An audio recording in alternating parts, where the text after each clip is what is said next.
Shalom, puji Tuhan hari ini kita boleh ada bersama-sama kembali untuk merenungkan firman Tuhan. Saya Sony Hadiwijaya, hamba Tuhan yang menyampaikan pesan-pesan Tuhan, firman yang hidup untuk menjadi pedoman bagi setiap kita.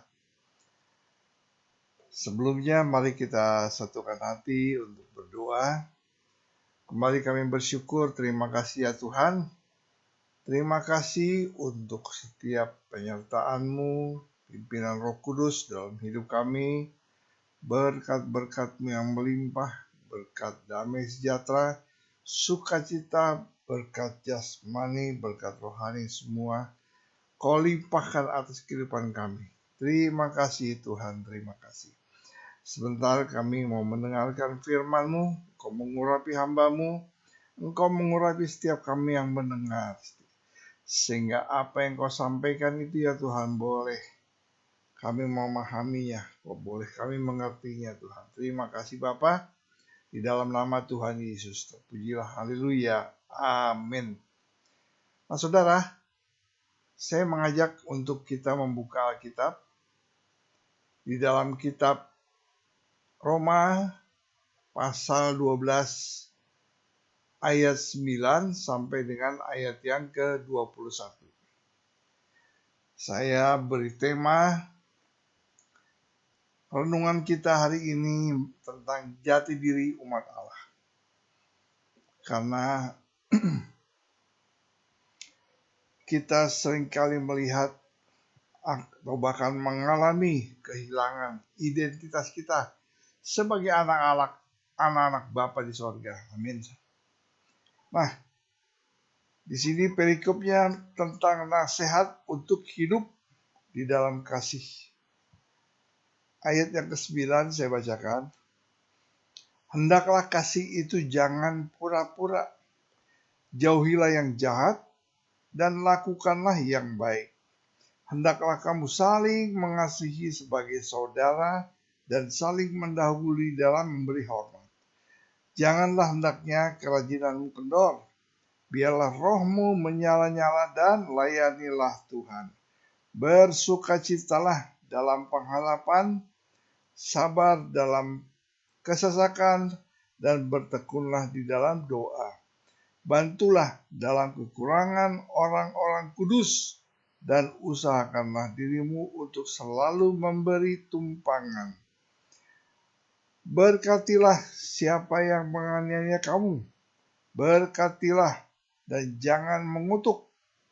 Bersukacitalah dengan orang yang bersukacita, dan menangislah dengan orang yang menangis.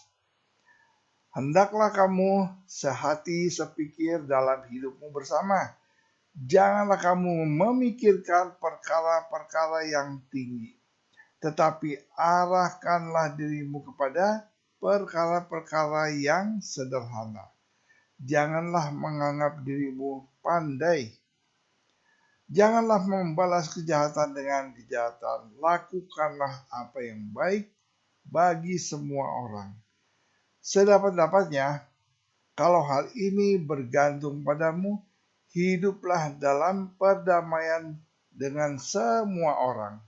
Saudara-saudaraku yang dikasih, janganlah kamu sendiri menuntut pembalasan, tetapi berilah tempat kepada murka Allah, sebab ada tertulis, pembalasan itu adalah hakku. Akulah yang akan menuntut pembalasan, firman Tuhan katakan. Tetapi jika seterumu lapar, berilah dia makan. Jika ia haus, berilah dia minum. Dengan berbuat demikian, kamu menumpukan bara api di atas kepalanya. Janganlah kamu kalah terhadap kejahatan, tetapi kalahkanlah kejahatan dengan kebaikan. Saudara, firman Tuhan ini menasihatkan kita untuk hidup di dalam kasih. Saya kembali membacakan ayat yang ke-6. Hendaklah kamu sehati sepikir dalam hidupmu bersama. Janganlah kamu memikirkan perkara-perkara yang tinggi, tetapi arahkanlah dirimu kepada perkara-perkara yang sederhana. Janganlah menganggap dirimu pandai. Ya, saudara, jangan membalas kejahatan dengan kejahatan. Lakukan apa yang baik bagi semua orang. Sedapat-dapatnya, kalau hal itu bergantung padamu, hiduplah di dalam perdamaian dengan semua orang. Puji Tuhan, firman Tuhan berbicara pada hari ini tentang mengasihi. Ya, nah, saudara yang dikasihi Tuhan, sedapat-dapatnya kalau hal itu bergantung hidupnya, kita hidup di dalam perdamaian dengan semua orang. Kita harus berdamai dengan semua orang. Jadi ada sebuah cerita, ya. Ada sebuah cerita rakyat. Ini yang mengajarkan tentang apa? Falsafah kehidupan. Yaitu kisah tentang seekor anak elang yang dibesarkan oleh induk ayam. Ini menarik, saudara.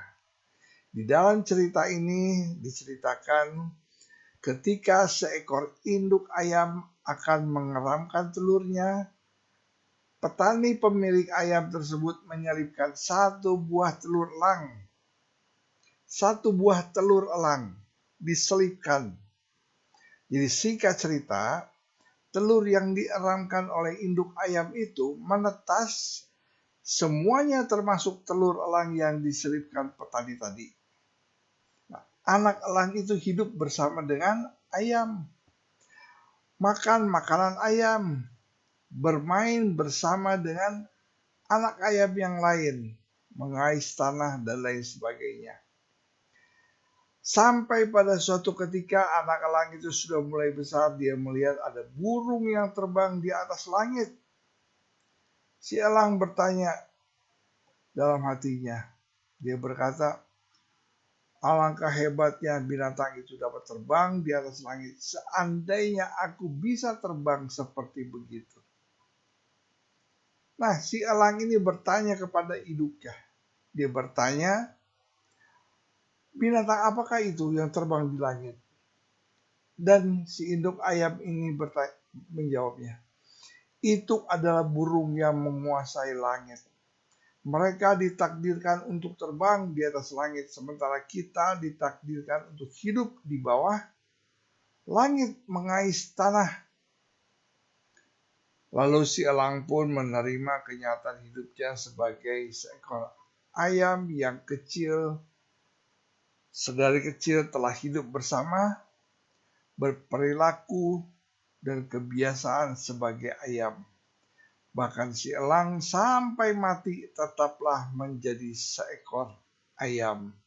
Saudara, ini cerita menarik sekali. Yang pertama, secara lahiriah, anak elang tersebut tetaplah elang secara lahir. Tetapi karena dibesarkan bersama ayam, perilakunya itu sama persis seperti ayam. Pola pikirnya pun sama persis, kebiasaannya pun seperti ayam. Yang kedua, suatu kesalahan jika dilakukan secara berulang-ulang, ini dapat menjadi suatu kebenaran umum. Amin. Perhatikan, suatu kesalahan kalau ini dilakukan secara berulang-ulang dapat menjadi suatu kebenaran umum. Yang ketiga, suatu kesalahan dapat menjadi kebenaran ketika sudah dianggap kebiasaan umum. Ya. Jadi suatu kesalahan, ini satu kesalahan sebetulnya. Tetapi bisa menjadi satu kebenaran ketika sudah dianggap menjadi kebiasaan umum. Saya mencatat saudara, yang keempat, kita bisa menjadi orang yang dibenci karena perkataan atau perbuatan kita berbeda dari kebiasaan orang di lingkungan kita. Padahal kita tahu bahwa yang kita perbuat itu adalah benar.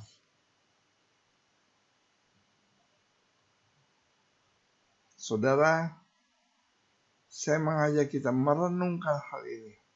Yang kelima, kita dapat melakukan suatu pekerjaan yang sebenarnya kita tidak mengerti mengapa hal itu kita perbuat. Tapi kita melakukannya karena sudah menjadi kebiasaan umum. Nah, ini kehidupan yang sudah dikuasai dosa telah mengalahkan kehidupan manusia untuk menganggap bahwa perbuatan dosa ini menjadi suatu kebenaran.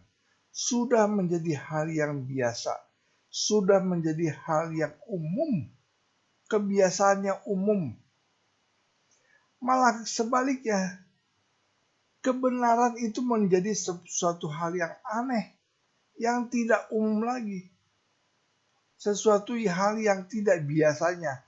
Dosa telah mendarah daging dalam kehidupan manusia.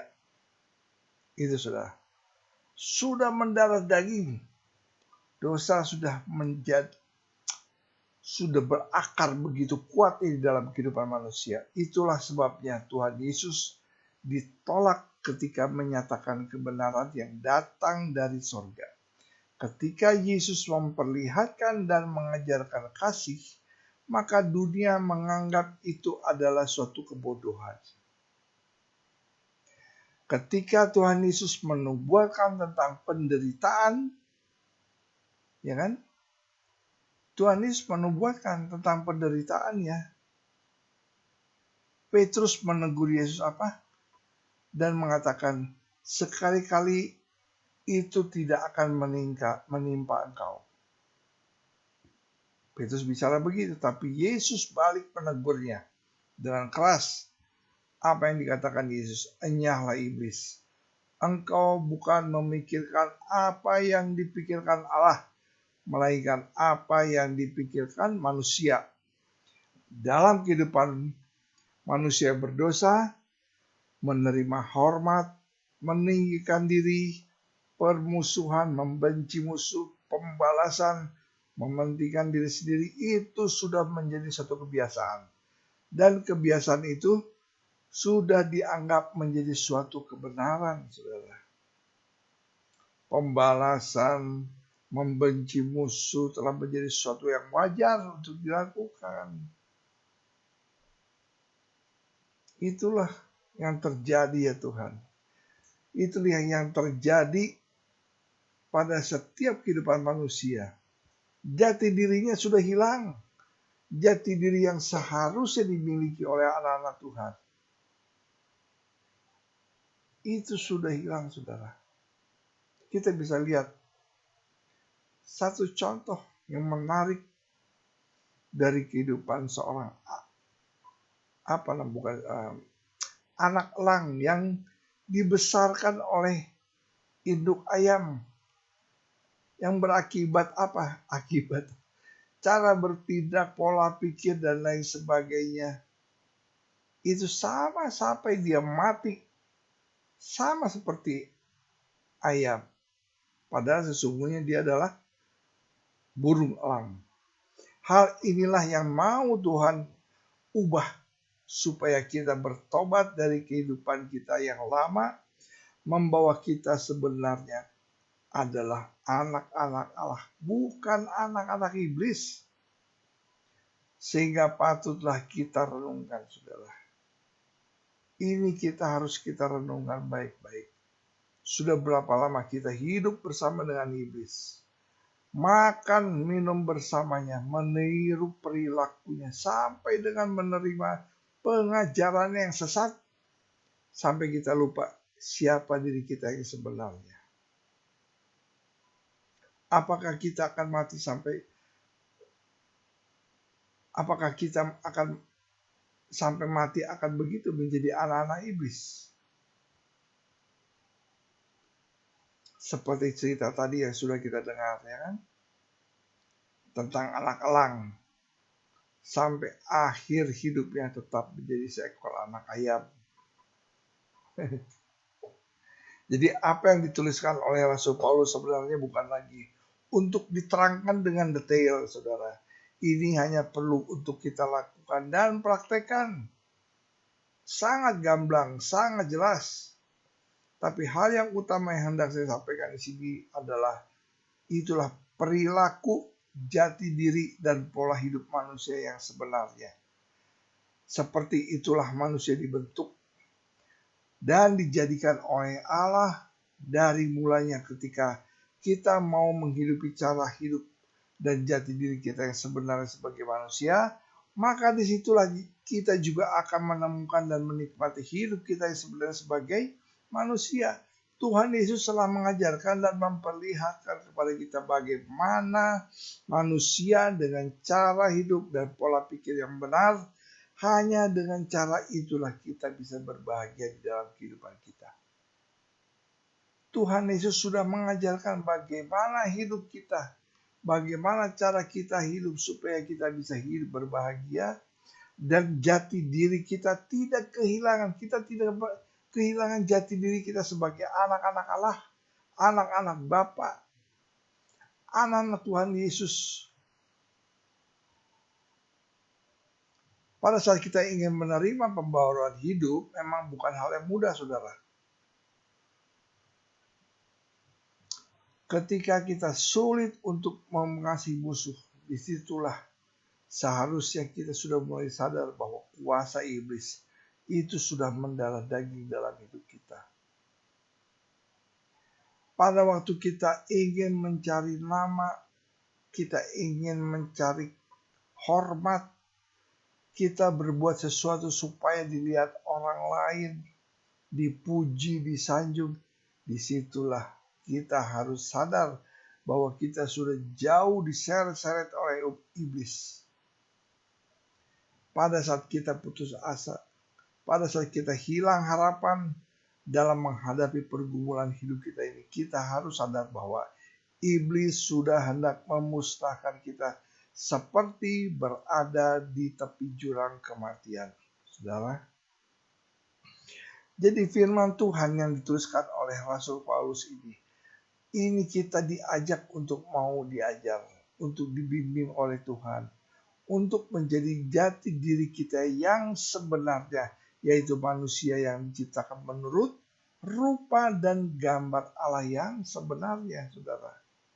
Itulah yang mau Rasul Paulus sampaikan kepada kita pada hari ini. Yaitu kita mau supaya kita ini diajarkan, dibimbing untuk menjadi apa? Manusia yang dicipta menurut rupa dan gambar Allah yang sebenarnya. Jati diri kita ini adalah serupa, segambar dengan Allah. Bukan yang lain, saudara. Tadi adalah contoh ilustrasi yang luar biasa tentang anak burung elang yang dititipkan oleh seorang petani ketika melihat ada anak ayam, induk ayam yang mau mengeramkan anaknya, telur-telurnya. Itu telur burung elang itu diselipkan, dititipi supaya menetas dari hidup. Ternyata memang hidup, menetas. Tetapi akhirnya anak burung elang itu hidup bersama-sama dengan anak-anak ayam, besar bersama dengan anak-anak ayam, mengikuti pola hidup anak-anak ayam dan mati sebagai ayam. Padahal sebenarnya dia adalah elang. Saudara yang dikasihi Tuhan, itulah yang mau disampaikan oleh Tuhan Yesus melalui Rasul Paulus. Kita ini diciptakan menurut rupa dan gambar Allah yang sebenarnya. Jangan kita mau kehilangan jati diri kita sebagai gambaran anak Allah. Kita adalah rupa dan gambar Allah yang sebenarnya. Hiduplah di dalam kasih. Sebagaimana Allah dalam kasih, maka disitulah kita akan menemukan kebahagiaan hidup kita. Tuhan memberkati.